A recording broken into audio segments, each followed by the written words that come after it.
हम लोग को मिल रहा है तो सिर्फ लाठियाँ मिल रही हैं। नियुक्ति की जगह पे लिस्ट दे दी जाती है, ज्वाइनिंग नहीं दी जाती है। हमारा दोष सिर्फ इतना है कि हम पिछड़े दलित अभ्यर्थी हैं। आप इस छोटे से बच्चे को लेकर के धरने में आ गई। मजबूर कर दिया है ना सरकार ने हम लोगों को, क्योंकि सारे एग्जाम क्वालिफाई करने के बाद हम सेलेक्टेड कैंडिडेट्स हैं 6800 के, और हमें नियुक्ति नहीं दी जा रही है। हमने एक चीज़ अब तक देखा है कि हमने जो पूर्ण बहुमत की सरकारें बनाई हैं, अगर ये पूर्ण बहुमत की सरकार नहीं होती तो शायद आज हमारे साथ बोलने वाले कुछ विपक्ष के नेता होते और भी लोग होते, और शायद हमारे ये दिन मतलब इतनी दुर्दशा तो नहीं हुई होती। हिंदुत्व के नाम पर, सनातन के नाम पर, राम मंदिर के नाम पर वोट किया था। हाथ उठाकर बताइएगा। आप सभी ने हिंदुत्व के नाम पर, सनातन के नाम पर, राम मंदिर के नाम पर वोट किया था? हाँ या ना? किया था। लेकिन अब की बार काहे के लिए वोट देंगे बताइए? शिक्षा और रोजगार पर वोट देंगे। शिक्षा मंत्री चुप्पी तोड़ो, आरक्षण घोटाले पर कुछ तो बोलो। 69,000 शिक्षक भर्ती आरक्षण घोटाला, क्यों आपके साथ ऐसा व्यवहार हो रहा है? कौन पाप है? पिछड़े दलित हैं, बस यही हम लोगों की गलती है कि हम लोग पिछड़े दलित हैं। कि गांव में जब अब की बार नेता वोट मांगने के लिए आए तो दिखाना यही पर्चा, जितने लोग हैं आप सब, जितने लोग खड़े हैं आपके गांव में, आपके घर में, अगर नेता वोट मांगने के लिए आए ना तो दिखाना ही और पूछना कि किसने हमारा साथ दिया था। जब नाश मनुष्य पर छाता है उसका विवेक पहले मर जाता है। अंधेर नगरी चौपट राजा, टका शेर भाजी टका शेर खाजा। मेरा साथ इन लोगों को बहुत पहले से है, जब से इनकी लड़ाई शुरू हुई है, और तब तक लड़ती रहूंगी जब तक आप लोगों की लड़ाई चलती रहेगी, जब तक आप लोगों को नियुक्ति नहीं मिल जाती है।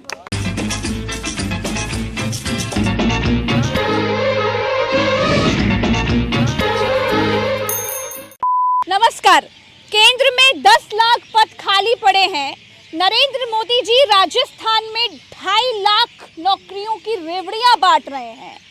डबल इंजन सरकार में उत्तर प्रदेश में ये लोग 69,000 शिक्षक भर्ती के ये लोग परीक्षा देने के बाद भी, पास होने के बाद भी धरना करते हैं, मुख्यमंत्री का घर गिराते हैं, लेकिन नौकरी नहीं मिलती है। घर गिरा चुके, धरना कर चुके, सब कुछ हो गया, लेकिन नौकरी नहीं मिली। ये बेटियां, ये बहनें, ये देखिए, छोटे छोटे बच्चों को लेकर के क्या लिखा है? 6800 को न्याय दो, नियुक्ति दो, लेकिन अभी तक नौकरी नहीं मिली है। शर्म की बात है। नौकरियों की रेवड़ियां बांटी जा रही हैं राजस्थान में। मोदी जी जहाँ जहाँ चुनाव होता है वहाँ रेवड़ियां बांटते हैं, रेवड़ियां बांटकर पतली गली से निकल जाते हैं, और आप जैसे युवा इसी तरीके से तख्ती बैनर लेकर के धरना देते रहते हैं। सही कह रही हूँ ना?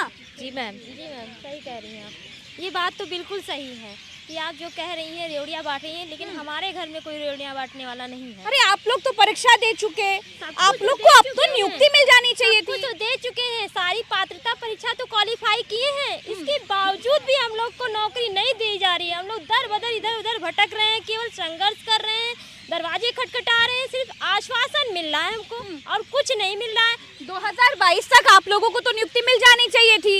ये क्या हो रहा है? आज भी आप लोग क्यों भाई धरने के लिए खड़े हैं? हम लोग को मिल रहा है तो सिर्फ लाठियाँ मिल रही हैं। नियुक्ति की जगह पे लिस्ट दे दी जाती है, ज्वाइनिंग नहीं दी जाती है, क्योंकि वो इलेक्शन का टाइम था तो लिस्ट निकाल दी गई। जैसे ही फिर 2-4 दिन हो गया, उनका काम निकल गया, चलो तुम लोग निकलो यहाँ से, फिर हम लोग वही।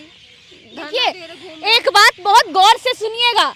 आज मैं सरकारों के वोट बैंकों के बीच में घिरी हुई हूँ। वोट बैंक क्यों कह रही हूँ जानते हैं? क्योंकि सरकार को यही भाषा समझ में आती है। आप सब लोग वोट के दौरान सिर्फ वोट बैंक होते हैं, लेकिन जब आप इस तरीके से धरना दे रहे हैं, आपकी नियुक्ति की बात होती है, तो दूध में मक्खी की तरह निकाल कर फेंक दिए जाते हैं। कब से धरना दे रहे हैं भाई? हम अगर देखा जाए टोटली 4 साल से धरना दे रहे हैं। 2 साल लगातार धरना दिए, तब ये लिस्ट हमें पकड़ा दी गई। इसके बाद तब से बराबर धरना दे रहे हैं, लेकिन नियुक्ति नहीं दी गई। और सबसे बड़ी बात तो ये है कि हमारी जगह पर सामान्य अभ्यर्थियों का चयन हो गया था। वो आराम से गलत चयनित हैं, फिर भी आराम से नौकरी कर रहे हैं, आराम से अपने तनख्वाह उठा रहे हैं। हम यहाँ पर ये देखिए, कल से भूखे प्यासे होकर अपनी नियुक्ति के लिए, अपने हक अधिकार के लिए, अपनी सीट के लिए संघर्ष कर रहे हैं कि हमें ज्वाइनिंग दे दीजिए। कोरा कागज लिस्ट नहीं, हमें ज्वाइनिंग चाहिए। और बताइए, जाड़ा हो रहा है, रात है, आप इस छोटे से बच्चे को लेकर के धरने में आ गई। मजबूर कर दिया है ना सरकार ने हम लोगों को, क्योंकि सारे एग्जाम क्वालिफाई करने के बाद हम सेलेक्टेड कैंडिडेट्स हैं 6800 के, और हमें नियुक्ति नहीं दी जा रही है। तो यहाँ पर मौजूद हर भाई और हर बहन मजबूर है, इस कारण अपना घर परिवार की जिम्मेदारी छोड़कर आए हैं। अरे तो दलित और पिछड़े तो तमाम नेता है भैया, तमाम मंत्री हैं। आप में से कितने लोग गए उनके पास? हाथ उठा के बताओ, कितने लोग गए हैं? कितने लोग गए हैं? हाँ, हर मंत्री हर एक विधायक के दरवाजे हाँ सबके सब गए। मांगे हो, हक बोले हो, अपना हक मांगे मैम। हाँ, बोले हो, वोट मांगने के लिए तो आ जाते हो, नौकरी दो पहले। जब अपना हक मांगने का नंबर आता तो मैम उससे आवास पे पहुंचने से पहले पुलिस इतनी अलर्ट कर देते हैं कि उठा के भूसे की तरह गाड़ियों में भर देते अब हैं। ये तो आपको सोचना है ना कि जब आप लोग वोट एक अंगूठे का ठप्पा लगाने जाते हो, जब वोट दे करके चले आते हो, उसके बाद में वही नेता अगर आपको घर में घुसने नहीं दे रहा, आपकी शक्ल नहीं देख रहा, तो फिर आप वोट गलत जगह दे आए। फिर अब से आगे से यही होगा मैम, इनको वोट नहीं, नोटा दिखा जाएगा, बिल्कुल इनको वोट नहीं देंगे बिल्कुल भी अब से आगे, क्योंकि इन्होंने सारा अधिकार ओबीसी एससी का इस कदर खाए और सबको पता है। रिपोर्ट आ गई, बाकायदे मान लिया, एक्सेप्ट कर लिया, उसके बाद भी ज्वाइनिंग में हिलावाली चल रही है। बस इन्हें आश्वासन दिए जाओ, आश्वासन दिए जाओ। कोई भी एक भी हमारा ओबीसी वर्ग एससी वर्ग का कोई नेता आगे ये खड़ा होकर नहीं बोलिया हमारे लोगों के साथ अन्याय हो रहा, हम सत्ता में होने के बाद भी अपने वर्ग को पिछता नहीं देख सकते। ऐसा कोई हमदर्द मैम हमारा नहीं बनने को तैयार है। कोई भर्ती ऐसी नहीं है जो बिना धरने के आराम से निकल गई हो। ले धरना दे धरना दे धरना उत्तर प्रदेश में चल रहा। मैम ये अनुप्रिया पटेल दीदी जो हैं, हाँ। इनसे ये रायबरेली में, हम रायबरेली से हैं, हाँ। अमित मौर्य नाम हाँ, है। हाँ। तो इनकी कार्यकर्ताओं की बैठक थी, तो उसमें हम लोग गए थे। जैसे कि इसके पहले विधानसभा का चुनाव था, उसमें अनुप्रिया दीदी ये कहती थी कि सबसे पहले जब तक ये मुद्दा चुनाव से पहले सॉल्व नहीं करा देंगे, अच्छा, सॉल्व कराने का वादा किया था। हाँ। उसके बाद चुनाव निकल गया, हम लोग गए उनसे, उनके कार्यकर्ता की बैठक थी, तो वहाँ गए हम लोग, उनसे न्याय मांग ले कि उनसे कहे कि हम हमारे यहाँ ही हैं। तो उनसे कहे तो वो कह रही हैं कि हमारी क्षमता जितनी है हम उतना लड़ते हैं। पहले तो कहीं हर नेता भैया ऐसा ही करता है। पहले अब न्याय नहीं, अब हिसाब मांगो। मैम पहले मंच से उन्होंने ये कहा कि ये विपक्ष द्वारा भेजे गए हैं। अच्छा, उसके बाद फिर हम लोग जब ज्ञापन देने गए तो उसके बाद वो कह रही हैं कि हमारी जितनी क्षमता है हम उतना कर रहे हैं, हमारी पार्टी इतना ही कर सकती है, या और हमको मजबूत बनाओ तब हम आपकी लड़ाई आगे लड़ेंगे, ऐसा उन्होंने कहा। ये देखिए, उसके बाद हम लोगों से ज्ञापन भी नहीं लिया। जब उनको पार्टी में टिकट की जरूरत होती है तब तो अपनी क्षमता बताती हैं वो, उसके बाद जब हम लोग न्याय दिलाने की बात आती है तो कहती ये हैं कि बेचारे हमारी क्षमता जो नहीं है। सरकार के मारे हैं, सिस्टम के मारे हैं, बेरोजगारी के मारे हैं, उनको कह रहे हैं ये विपक्ष के लोग हैं। सीट बंटवारे में वो कह देती हैं कि हमारी क्षमता कितनी है, और हम लोग को न्याय दिलाने की उनकी क्षमता खत्म हो जाती है। भैया क्या नाम है अजय आपका? सोनी नाम है, हमीरपुर से आते हैं और बीजेपी से मंडल अध्यक्ष हैं। अच्छा, आप मंडल अध्यक्ष हैं हाँ। बीजेपी से। हाँ, आपके हाथ में तख्ती नहीं है इसीलिए क्या? नहीं, तख्ती तो है, हाँ। तख्ती ये है, हाँ। और तख्त है, हाँ। तख्त और ताज उनका छीनेगा जिन्होंने हमारा हक छीना है। और जब हम बार बार मंडल अध्यक्ष कब से हैं आप बीजेपी में? लगभग 4 वर्ष से। 4 वर्ष से। हाँ, और आपकी नियुक्ति फंसी हुई है। 4 से 5 साल से नियुक्ति फंसी है और 5 साल से ही आवाज बुलंद कर रहे हैं। आज माननीय विधायक अच्छा, जी का सुनिए, फोन आया। क्या जब नियुक्ति फंसी थी तभी सोच लिए थे मंडल अध्यक्ष बनना है? शायद तभी काम हो जाए। हाँ, कुछ ऐसा ही था। तो जब बन गए तो अंदर क्या देखा? अंदर ये देखा कि वहाँ छल कपट की भावना ये है कि ओबीसी और एससी एसटी, ये दलित और पिछड़ा, वहाँ पे पिछड़ा का पिछड़ा है और पछड़ा है। यानी कि वो लोग ये सोचते हैं कि ये लोग कुछ है ही नहीं है, लायक नहीं है, नालायक हैं। हम लोगों को लायक बनना है, क्योंकि संविधान में हमें हमारा अधिकार मिला है और यहाँ पर अधिकार हमारा छीना गया है। बस हमारा एक मांग है कि हमको नियुक्ति मिले। हाथ आप सब जोड़ लीजिए भैया। जब भक्त हाथ जोड़ता है ना तो भगवान को अच्छा लगता है, तो हाथ जोड़ लीजिए। हो सकता है हाथ जोड़ने से ही आपकी मांग सरकार सुन ले, आप लोगों की बात सुन ले, भगवान तक आपकी बात पहुंच जाए। बाबा जी सुन ले। हाँ जी, नमस्ते भैया, नाम बताइए अपना। सरोज कुमार साहू नाम है मेरा। हाँ, मैम एक्चुअल में बड़ा तकलीफ हो रहा है भैया, आप लोगों को देख के बहुत दिल भर रहा है, क्योंकि आप लोग सब शिक्षक लोग हो। आप लोगों के लिए मेरे दिल में बहुत सम्मान है, क्योंकि आप लोग सब देश का भविष्य बनाने वाले हो। आप लोग ऐसे सड़क पर पड़े हो, माताएं बहनें छोटे छोटे बच्चों को लेकर के जमीन पर पड़े हैं। देखिए क्या है, प्लास्टिक का एक ये पन्नी है पूरी, ये देखिए, इस पर बैठे हैं आप लोग सब। मैम इसी पे तो हमने रात बिताई, कई रातें बिताई हैं, और आगे पता नहीं ये नसीब होगा कि नहीं होगा, ये भी एक $1 मिलियन क्वेश्चन है मैम। और समस्या सबसे बड़ी बात अभी आपने कई बार सवाल किया, पढ़ाई लिखाई करने वाले धरना को हिम्मत कैसी जुटाई भैया? मैम हालात और कहते नहीं दुनिया में सबसे मुश्किल है बेरोजगार होना। जो आदमी बेरोजगार है, बेरोजगारी का दंश वही झेल सकता है मैम। और जो बेरोजगार नहीं, जो कुछ काम कर रहा है वो नहीं समझ पाएगा। इस समय हमारी दुर्दशा जो है हमसे बेहतर कोई नहीं जान सकता मैम। और हमने एक चीज़ अब तक देखा है कि हमने जो पूर्ण बहुमत की सरकारें बनाई हैं, अगर ये पूर्ण बहुमत की सरकार नहीं होती तो शायद आज हमारे साथ बोलने वाले कुछ विपक्ष के नेता होते और भी लोग होते, और शायद हमारे ये दिन मतलब इतनी दुर्दशा तो नहीं हुई होती जितनी आज हो रही है। कहते नहीं कि जब नाश मनुष्य पर छाता है उसका विवेक पहले मर जाता है। तो अब आप समझ लीजिए मैम कि शायद अब इनका रसातल पे जाना तय है। और हमने जो गलतियां की हैं पूर्व में, या तो सनातन के नाम पर या धर्म के नाम पर या किसी भी नाम पर, हम उन गलतियों से सीख लेते हुए हम अपने आप को अब आगे सुधार करेंगे और अपने आने वाली पीढ़ियों को भी बताएंगे कि ये लोग सिर्फ हमारे को एक वोट बैंक की तरह इस्तेमाल कर रहे हैं। और जो हमारे चहेते 4-6 लोग वहाँ हैं जो हमारे नाम पे मलाई खा रहे हैं, वो कुछ दिन के ही मेहमान हैं। उनका भी केशव जी हमारे सिराथू से हैं, आपने देख ही लिया क्या हश्र किया पल्लवी पटेल जी ने। और वैसे ही इन सभी नेताओं का होने वाला है। ठीक है, आज हम सड़क पे हैं। वो कहते हैं किसी ने कहा था कि आज मेरा घर टूटा है, कल आपका गुरु टूटेगा। तो ठीक है, आज हम जरूर रोड पे हैं। तोड़ोगे भैया? तो इनका गुरु टूटना है तय है मैम, इसमें कोई बाधा नहीं है। अच्छा, घर परिवार वाले क्या कह रहे होंगे, क्योंकि आप लोग सब अपना घर परिवार छोड़ के इस तरीके से, कितने लोग तो अपना छोटा वो देखिए मासूम बच्चों को लेकर के आए हुए हैं। सबसे पहले हमें तो अपने घर परिवार से लड़ाई लड़नी पड़ती है मैम, लड़ाई लड़नी पड़ती है तब हम यहाँ पर आए हैं, ऐसे नहीं आए। पहली लड़ाई वहाँ लड़ी है, दूसरी लड़ाई हम इस सरकार से लड़ रहे हैं, क्योंकि वहाँ नहीं लड़ पाएंगे तो तब तक हम सरकार से नहीं लड़ पाएंगे। हम अपने जो हमने नेता चुने हैं, जिन्होंने हमें विश्वास दिलाया था कि हाँ हम आपके हितों की रक्षा करेंगे, आपको न्याय दिलवाएंगे, आपके लिए सब कहते हैं कि हम ये करेंगे, हम वो करेंगे, सारे वादे किए थे इन्होंने। अनुप्रिया दीदी के मैंने लिखा है कि हमें चुप्पी तो आरक्षण दो, हमने कहा। इन्होंने कैमरे पर सबके सामने कहा था कि हम आपको न्याय दिलवाएंगे, पर ये चुप हैं, ये हमारी अब आवाज़ नहीं उठा रही। जब हमसे वोट लेना था इन्हें, तब इन्होंने आवाज़ उठाई थी, पर अब बिल्कुल नहीं बोल रही हैं। शिक्षा मंत्री चुप्पी तोड़ो, आरक्षण घोटाले पर कुछ तो बोलो। 69,000 शिक्षक भर्ती, आरक्षण घोटाला, ये रामराज भैया घोटाला कैसा? मैम राम राज्य भी है, राम राज्य तो है ही है। हाँ। ये घोटाला हुआ है। तो ऐसा कैसा रामराज भैया जी में घोटाला हो रहा है? बता रहा हूँ। हाँ। ये शिक्षा मंत्री जी हैं, बस मैं इनके लिए इतना कहूँगा कि संदीप सिंह जी शिक्षा मंत्री हैं, ये माननीय कल्याण सिंह जी के पोते हैं। ये माननीय कल्याण सिंह जी का नाम प्रदेश देश में ही नहीं विदेशों में भी खराब कर रहे हैं। ये उस लायक नहीं कि शिक्षा मंत्री बन बैठे।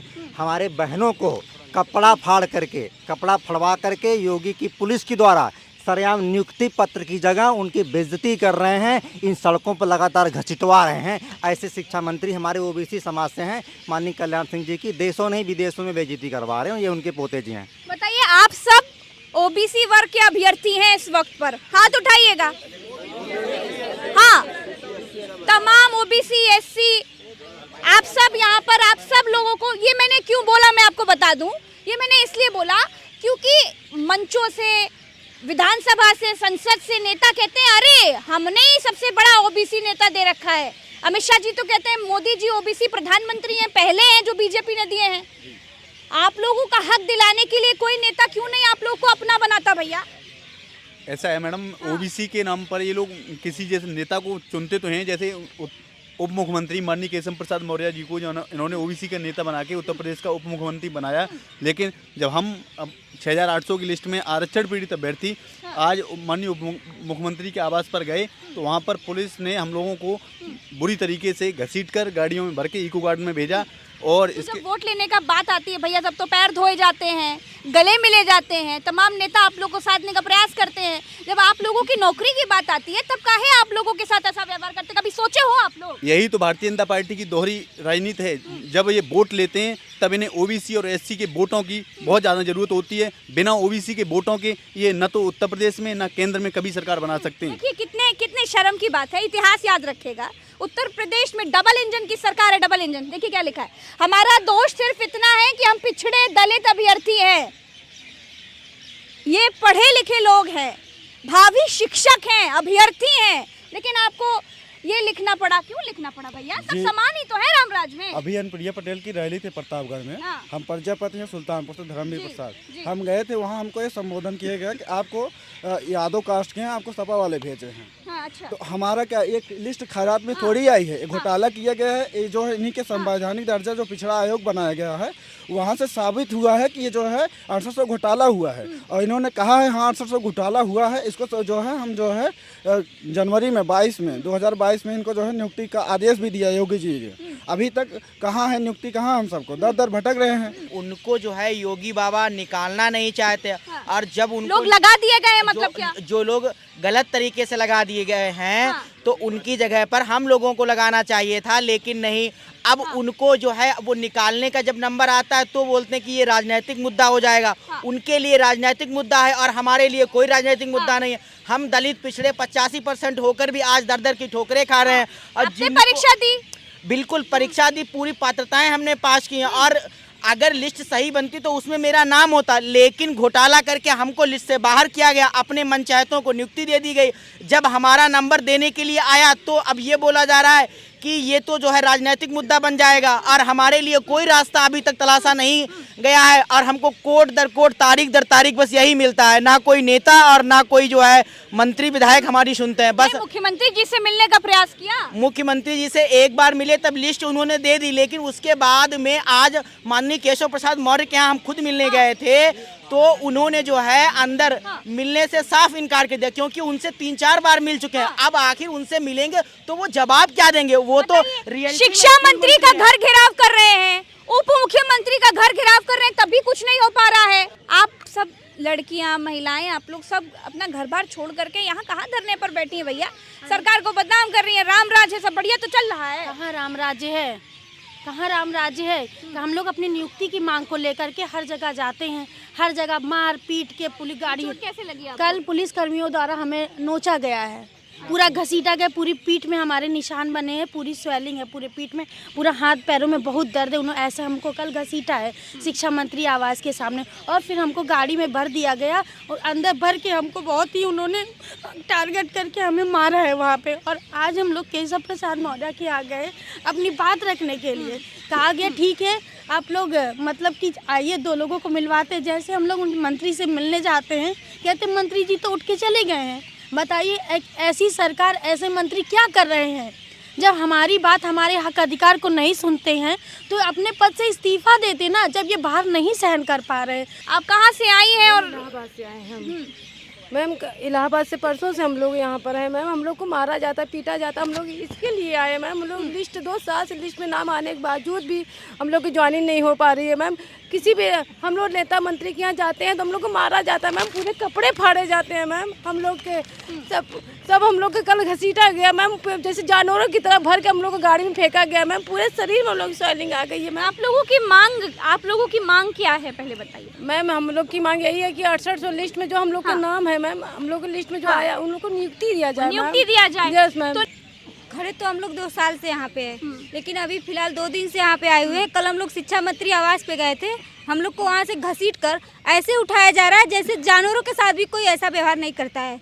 जैसे तो क्यों आपके साथ ऐसा व्यवहार हो रहा है? कौन पाप है? पिछड़े दलित हैं, बस यही हम लोगों की एक गलती है कि हम लोग पिछड़े दलित हैं, इसीलिए हम लोग के साथ ऐसा व्यवहार किया जाता है। छोटे बच्चों को छोड़ के घर से आते हैं, घर वाले भी रोज सवाल करते हैं कि क्या जाती हो, कुछ रिस्पांस मिलता है?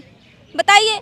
इस बार तो बोले कि जा रही, तो हम बोले जा रहे, या तो मर के आएंगे या तो नियुक्ति पत्र लेकर आएंगे। नहीं, देखिए आप हिम्मत रखिए, हिम्मत रखेंगे तो बात सरकार तक पहुंचेगी, और बात सरकार तक पहुंचेगी तो हो सकता है कि आप लोगों की नियुक्ति जल्दी हो जाए। आप देखिए कितने सारे अभ्यर्थी हैं, देखिए चारों तरफ कैमरे से दिखाइएगा, कितने सारे अभ्यर्थी हैं जो अपना घर बार छोड़ करके इको गार्डन में, जिसे मैं लखनऊ की ओपन जेल कहती हूँ, वहाँ पर धरना दे रहे हैं। ये सब लोग वो हैं जो न जाने कितने संघर्ष के बाद, जिन्होंने पढ़ाई लिखाई करी होगी, जिनके माता पिता ने इनके लिए न जाने कितनी मेहनत करी होगी, उसके बाद ये लोग पढ़ाई लिखाई कर पाए, परीक्षा दी, पास हुए, लेकिन नौकरी नहीं कर पा रहे हैं। ये बड़ी अजीब विडंबना है भैया। आपका नाम बताइएगा भैया। अनंत नाम है। अनंत जी। अनंत जी, ये कौन सी कड़ी फंसी पड़ी है? आप लोगों को नियुक्ति ही नहीं मिल पा रही है। कौन दुश्मनी है सरकार को आपसे भाई? मैडम सरकार देना ही नहीं चाहती है। जो ऐसा क्यों कह रहे हैं कि सरकार नहीं नौकरी देना पिछड़े दलित हैं, हम लोग अपनी मांग रहे हैं, हर जगह जा रहे हैं, बहुत निवेदन भी कर रहे हैं, घसीटे जा रहे हैं, पीटे जा रहे हैं, ठूसे जा रहे हैं, लाखे को गार्डन में पटक दिए जा रहे हैं। हम लोग अपनी मांग करते करते अब बहुत तमाम पात्रता भी तो आप पास कर चुके हैं, पढ़ाई लिखाई किए हैं, फ्री में तो मांग नहीं रहे हैं भैया, अपना हक ही ना मांग रहे हैं। हक मांग रहे हैं फिर भी मिल नहीं रहा है। ये योगी सरकार में जो है दलितों पिछड़ों को हक नहीं दिया जा रहा है। हम लोग रोज रोड पे प्रदर्शन करते हैं। शिक्षा मंत्री क्या हम लोग आपके गांव में जब अब की बार नेता वोट मांगने के लिए आए तो दिखाना यही पर्चा, जितने लोग हैं आप सब जितने लोग खड़े हैं आपके गांव में, आपके घर में, अगर नेता वोट मांगने के लिए आए ना तो दिखाना ही और पूछना कि किसने हमारा साथ दिया था, किसने साथ दिया और कौन खड़ा है, जो साथ देगा उसके साथ दे, उसके साथ। हम लोग यही दीपक जलाए, यही बैठे, हम लोग अपने घर पे, घर वाले फोन करके रो रहे हैं, घर परिवार के लोग, छोटा सा बच्चा है, हमारा परिवार है, घर होली हो, दिवाली हो, 3 दिवाली हम लोग यहाँ बिता चुके हैं। हम लोग इस इंतज़ार में है कि कब हम लोग, भैया राम राज्य है अयोध्या में, और हम लोगों के यहाँ हम लोग ये समझ रहे हैं कि हम लोग मतलब क्या करेंगे आगे, भविष्य ही नहीं दिख रहा है।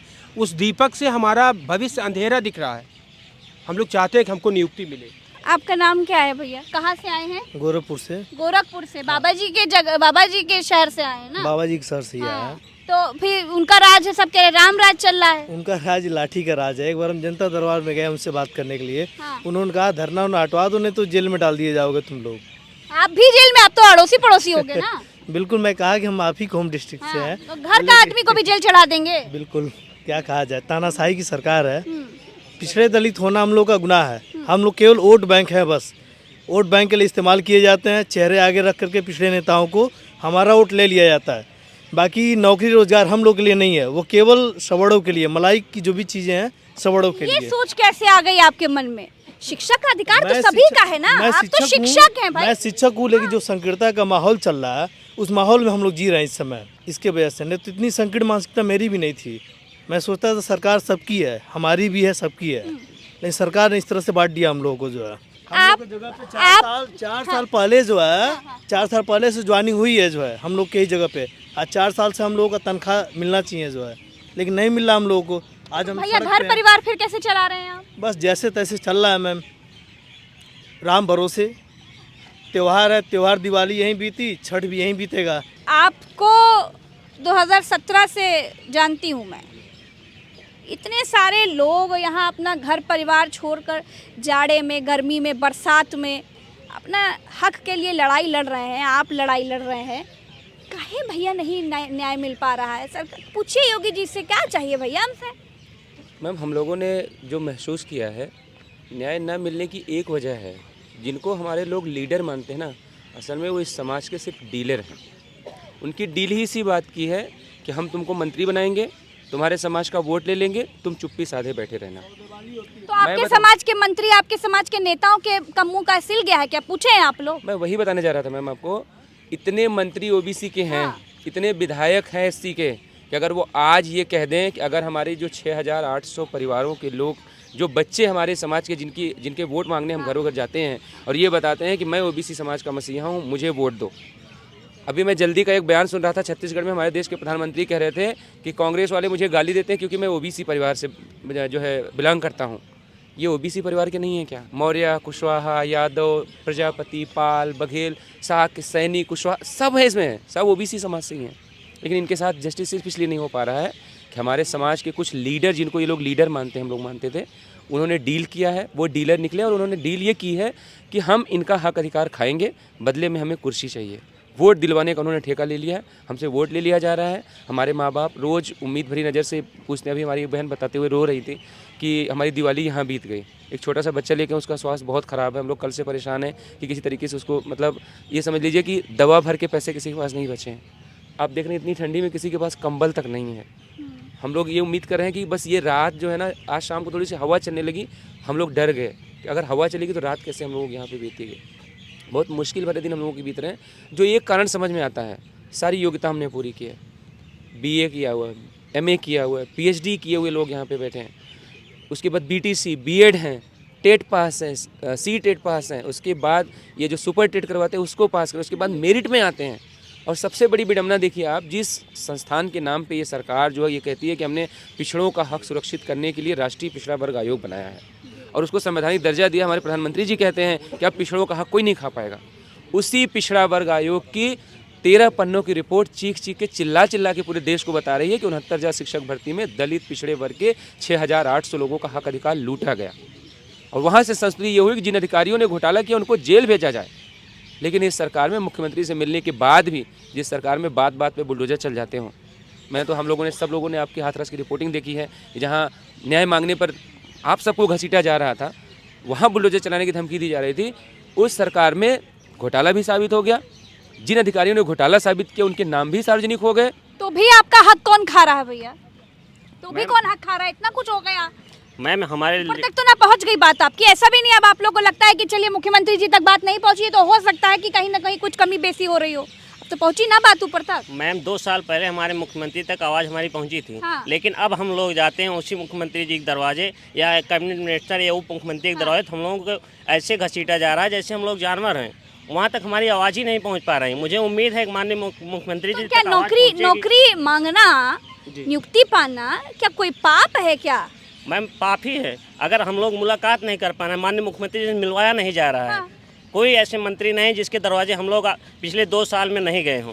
लेकिन कोई ऐसे मंत्री नहीं जिन्होंने ये कहा हो कि चलिए हम आपकी मुलाकात माननीय मुख्यमंत्री जी से करवा दे रहे हैं, आपकी नियुक्ति क्यों नहीं हुई। जो 2 साल पहले हमको विद्यालय में जाना चाहिए था, हम लोग अभी सड़कों पर मैम आंदोलनरत हैं। आपके घर परिवार कैसे? मैंने सुना कितने लोगों की शादियां टूट गई, कितने लोगों की पत्नियां घर छोड़कर चली गई, कितनों के माँ बाप परेशान हैं, बीमार रहने लगे। मैम घर की हालत, इतनी माली स्थिति गड़बड़ हो गई है, कैसे हम चला पा रहे हैं, अब हम झेल पा रहे हैं। ये स्थिति हो गई है कि अगर 10 रुपए हमको जाना पड़ता है किसी। हमारा हक चाहिए, भीख नहीं मांग रहे हैं, अपना अधिकार मांग रहे हैं। हमें सिर्फ हमारा नियुक्ति पत्र चाहिए और हम कुछ नहीं चाहते। हमारी नियुक्ति मिल जाए, यही सबसे बड़ी बात है। नमस्कार, बहुत बहुत धन्यवाद। और आप लोगों के साथ में रहूंगी जब तक आप लोग मुझे फोन करके बुलाते रहेंगे, मैं जरूर आऊंगी।